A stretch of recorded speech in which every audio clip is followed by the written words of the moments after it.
I recently spent $12,000 on cosmetic procedures to look like a cat. Hey Seentv, I'm Jolene and I'm going to tell you about all the cosmetic procedures I've had done to look like a cat, why I did it, and more importantly, why I regret it so much.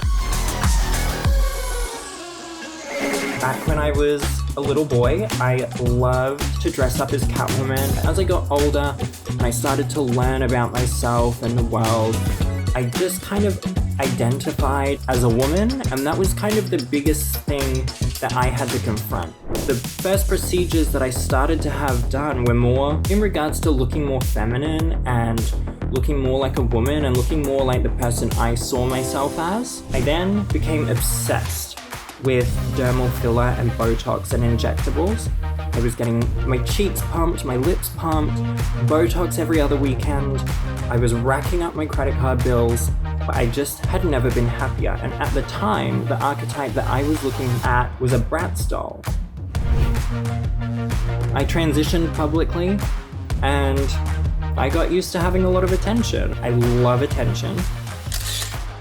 And I was willing to risk my health and my safety and my looks. I started these cat procedures at the start of this year, 2024. I had about 8 to 10 mils of filler injected here to create that snout look.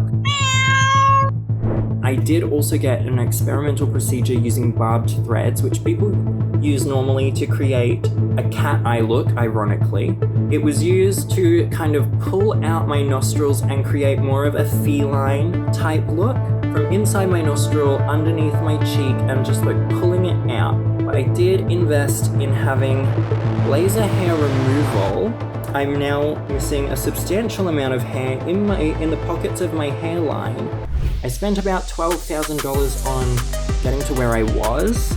I didn't go under the knife, and I'm really glad that I didn't, because what happened with the filler was it started to come out of my skin. It started by coming out at the top of my nose, and the threads began to protrude out of my skin. But it just was a huge wake-up call. As much as I wanted to fulfill that childhood dream, my health was suffering.